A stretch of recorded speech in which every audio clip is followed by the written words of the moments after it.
name is Scott Sliger, and I am about to execute a full head prosthetic makeup utilizing a bald cap. On model Kelly here, we've started fitting the bald cap, and she's not too happy about what she's going to look like bald, but this is just the start up for it. But we're going to apply this, get the edges glued down, and then I'm going to start applying the prosthetics on top of it. First, I glued down the front of the cap so that it's going to stay where I need it to. I marked off a hole big enough in the ear area of the bald cap so that I can pop her ears through, because I don't need this edge to come down. All I need is just a smooth transition, because everything else is going to be covered by a prosthetic. And since I'm applying full covering ears on her ears, I want to be able to hide that edge onto the bald cap without her hair getting stuck in it.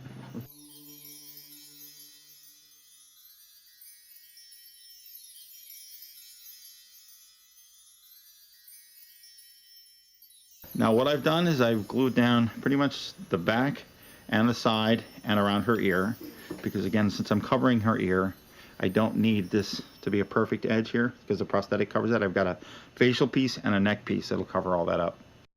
What I've done is, since her head is completely glued down for the bald cap, I checked the edges. I test fitted the ears first to make sure that they fit, and now I'm using the same adhesive, which is the Telesis number 5 medical adhesive. It's a silicone pressure sensitive adhesive to glue the ears down. Now this one's almost done. I throw a little bit around the edge, and the best part about doing this on top of a bald cap is that's less glue on her skin, and it goes right onto the bald cap and stays down really well. The ears have been well glued down all the way around. Ready for the next phase. I'm applying the gill prosthetic. These are both made of GM foam latex, and pretty much again using the same medical adhesive. A slight stretch, paper thin edges to get it to lay down, and then I move on to the face piece afterwards.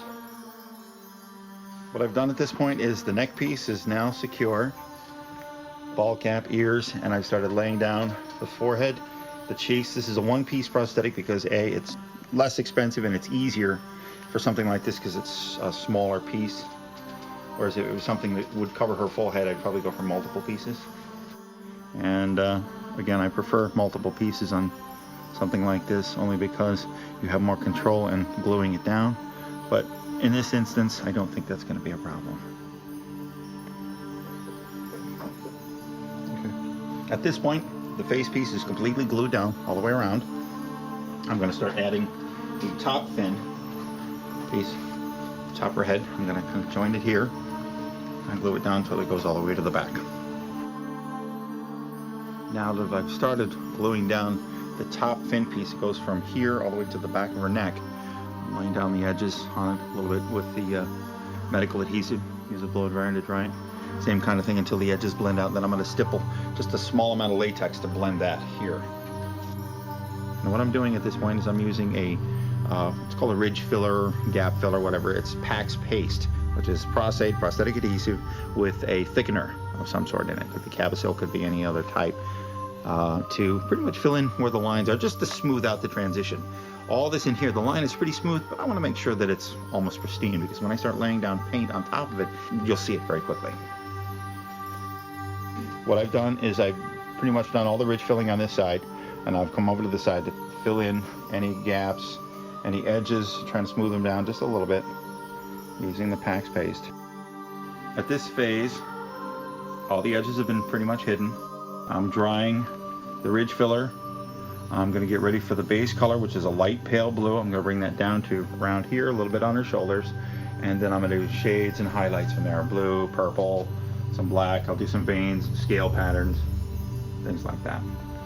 I've taken latex and I've created some texture, drawing some lines, just using latex on top of the bald cap and everything, to take this line here and this line and kind of subdivide it and break up the surface so that when your eye hits this and any light that hits it draws it this way, so you're not automatically seeing a line of demarcation here and around the ears and stuff like that. And it's just basically sculpting latex, drawing little lines with it, and as it dries it creates these wonderful little ridges that look like a skin texture.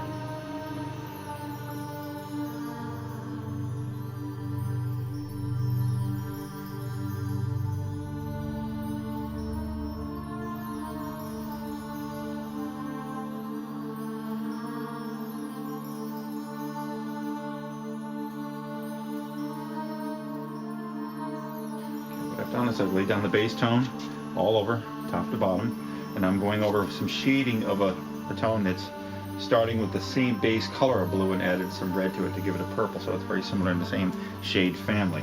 Once this is done, then I'm going to go into some highlights.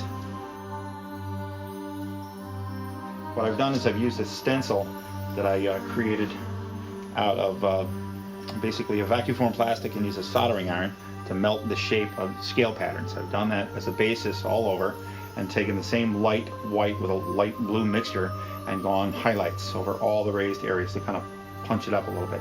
And I started doing the same thing on this side, laying down a basic, again, the scale patterns. Since fish scales go in this direction, that's what I'm shooting for, since she is a fish creature.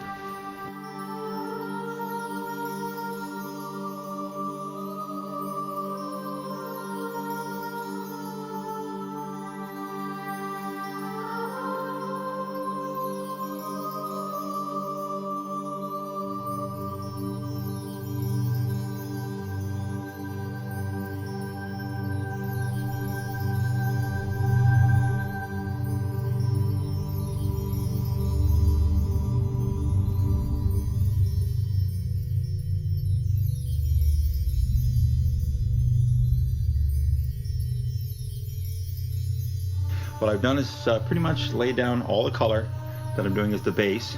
Also threw in some orange to kind of pop up a little bit, adding the vein, make it look a little more organic. And what I've also done is a beauty makeup, a real kind of a heavy fantasy face painting beauty makeup with some glitter, some purple, gold, stuff like that to kind of bring out that part of her face so she doesn't look as stark. This way, this will kind of add something to it.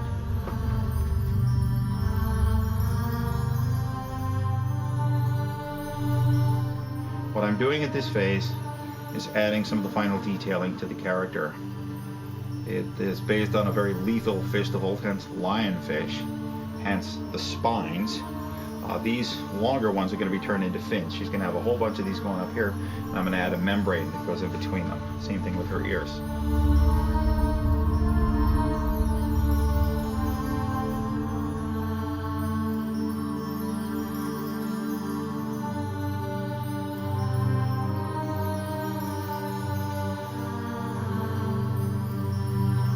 At this point, all the spines have been added, and we're getting ready for the final aspect, which is a membrane, liquid latex, to look like skin tissue in between all the larger spines like most fish have. That'll be on the top and on her two ears, and then I'll airbrush that a little bit and she'll be done. I'm laying down the latex membrane that goes in between the spines to give it more of a fish-like look. I'm using Pros-A to glue it down. Now I'm going to go back and sheet it just a little bit to make it fit in. And I'll do the same thing for the top.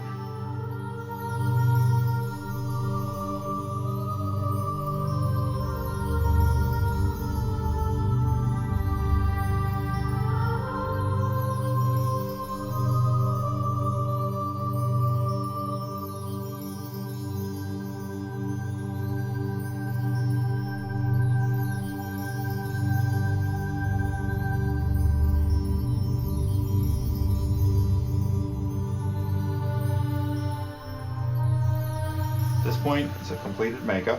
I'm doing some costuming to try and just accentuate certain aspects. And she's such a blue color, this type of texturing with the wardrobe is really going to bring out that part of the face. It also adds more of like almost like a seaweed look to it. For something like this, you could also go for a seaweed, kind of a yellow-green would really punch out the blue and the purple. But the texture is definitely helpful in bringing out the character.